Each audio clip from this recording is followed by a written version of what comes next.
Assalamualaikum Ustaz, waalaikumsalam. Semoga Allah merahmati Imam Nawawi, para ulama, Ustaz, tim, keluarga, dan seluruh umat muslim. Amin ya rabbal alamin. Serta semoga Allah menjaga niat Ustaz dan tim dalam berdakwah agar selalu menggapai ridha Allah. Amin ya rabbal alamin wa iyyakum. Begitu juga dengan yang bertanya.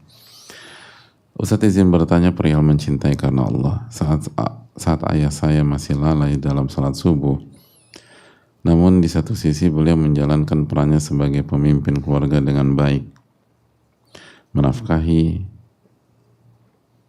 memimpin dan mendidik. Apakah itu artinya kita mencintai orang tua tersebut bukan karena Allah Subhanahu wa taala?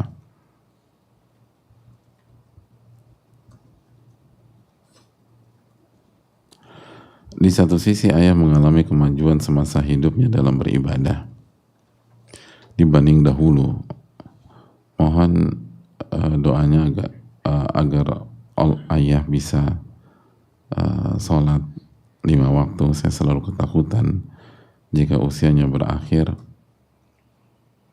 namun masih lalai dalam salat subuh. Semoga Allah mudahkan Ustaz dalam menjawab. Semoga Allah memberikan taufik kepada kita dan kepada ayah beliau. Wafaqahullahu atau wafaqanallahu wa iyyahu lima yuhibbuhu wa yarda, wa wafaqanallahu wa iyyahu li'adai as-salawatil khams, wa wafaqanallahu wa iyyahu lil iman wal amali salih hatta al-mamat. Amin ya rabbal alamin.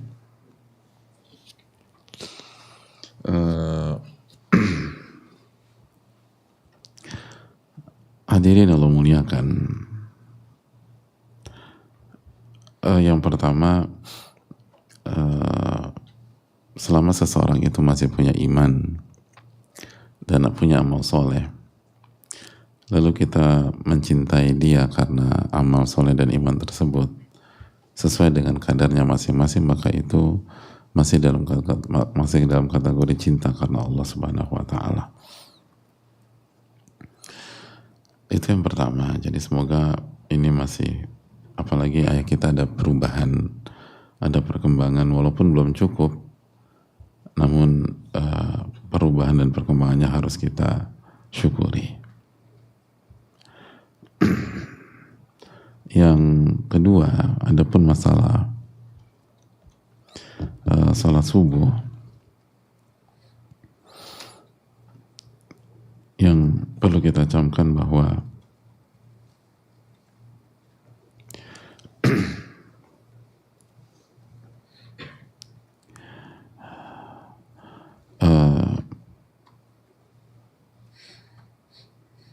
yang perlu kita renungkan bersama-sama bahwa salat subuh adalah salat yang sangat penting di dalam kehidupan seorang muslim. Dan salat subuh adalah salat yang sangat penting untuk menjaga kita dari sifat kemunafikan.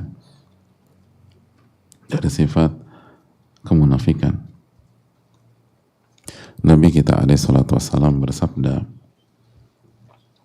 Inna athqala salatin 'alal munafiqin salatul isya wa salatul fajar.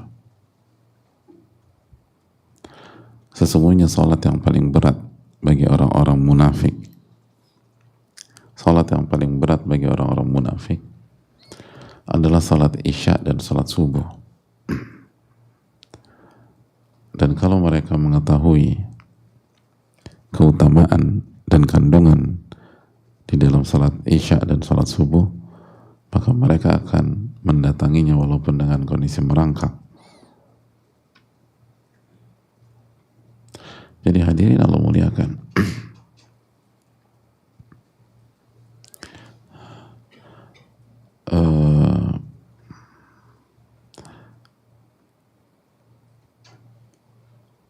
ini menunjukkan salat 5 waktu sangat penting, dan salat isya dan salat subuh sangat penting.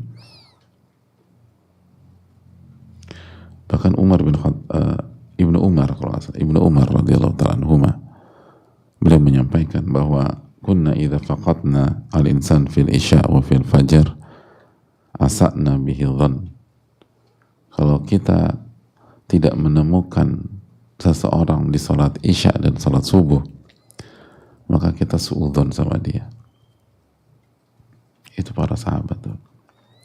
Jadi kalau orang nggak salat isya, nggak salat subuh, itu orang-orang beriman bertanya-tanya apakah ini orang munafik atau masih beriman. Idza faqadna al-insan fi salatil isya wa subah wa salat wa fil fajr asa'na dhanna ilaih atau asa'na bihi dhann. Kalau kita nggak ngelihat seseorang mengerjakan salat isya dan salat subuh, kita suudzon, artinya ini orang masih beriman atau udah jadi orang munafik. Jadi jamaah yang Allah muliakan, benar-benar penting salat subuh di dalam kehidupan orang-orang beriman. Dan itu salah satu tolak ukur keimanan seseorang dan kualitas seseorang. Dan pahalanya sangat besar. Dalam hadis Uthman bin Affan, Nabi SAW bersabda, "Man sholal isya fi jama'ah faka'annama qama nisfal lail."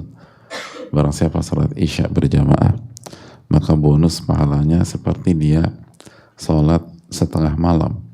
Wa man sholal subha fi jama'ah faka'annama sholal laila kullahu. Dan barang siapa yang subuhnya salat berjamaah juga, maka dia dapat bonus pahala salat malam semalam suntuk. Jadi setengah malam bonus salat isya berjamaah, dan setengah malam berikutnya bonus salat subuh berjamaah. Jadi ini hal yang sangat luar biasa, jamaah. Ini hal yang sangat luar biasa, pahala yang sangat bernilai.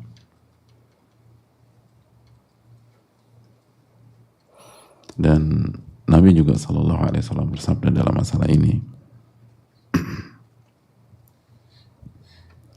Kata Rasulullah SAW, "Lan yalijan nar ahad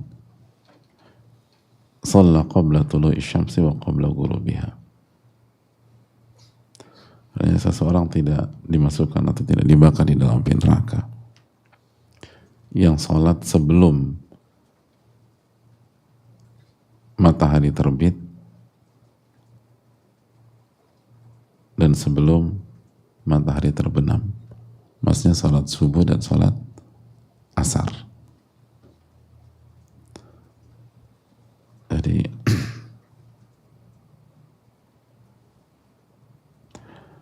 hadirin Allah muliakan, ini hal yang perlu kita camkan bersama-sama. Bilang ayah kita dan dukung beliau untuk memperbaiki sholatnya, khususnya sholat subuh. Sampaikan tadi, ini adalah sholat yang paling sulit dilakukan oleh orang munafik. Lalu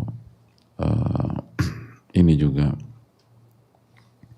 sholat yang akan menjaga kita dari siksa api neraka. Lalu ini sholat yang sangat ditekankan oleh Rasulullah SAW.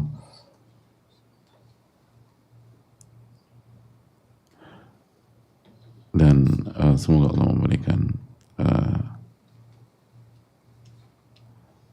taufik kepada kita. Dan juga dalam hadits Bukhari Muslim, Nabi juga menyampaikan, "Yata'aqabuna fikum malaika bil-laili wa malaikatun bin-nahar." Malaikat itu atau malaikat malam dan malaikat siang itu silih berganti hadir di tengah-tengah kalian, dan sif-sifan gonta-ganti, ganti-gantian, malaikat malam dan malaikat siang. Wa ijtami'una fi salatil fajr wa salatil asar. Dan mereka berkumpul di salat subuh dan salat asar. Jadi malaikat malam dan malaikat siang itu ngumpul bareng-bareng di salat subuh dan salat asar. Tsumma ya'rijul ladzina batu fikum fa yas'aluhum wa huwa a'lamu bihim. Lalu malaikat yang malam itu naik ke hadapan Allah Subhanahu wa taala. Lalu Allah bertanya kepada mereka dan Allah lebih tahu daripada mereka. Tapi Allah bertanya, "Kaifa taraktum ibadi?" Bagaimana kondisi hambaku ketika kalian meninggalkan dia? Fayaqulun taraknahum wa hum yusallun wa atainahum wa hum yusallun. Kita tinggalkan mereka dalam kondisi mereka sholat, dan kita datang ke mereka dalam kondisi mereka sholat. Jadi orang yang sholat subuh itu malaikat bersaksi untuk dia di hadapan Allah Subhanahu wa taala. Jadi waktu kami tinggalkan mereka, mereka sholat ya Allah. Pas kami datang mereka juga sholat. Itu luar biasa. Malaikat yang bersaksi. Allah Ta'ala alam bisawab. Jadi ini keutamaan yang sangat luar biasa bagi orang yang sholat subuh, dan kerugian yang sangat telak bagi orang yang tidak sholat subuh. Allah Ta'ala bisawab.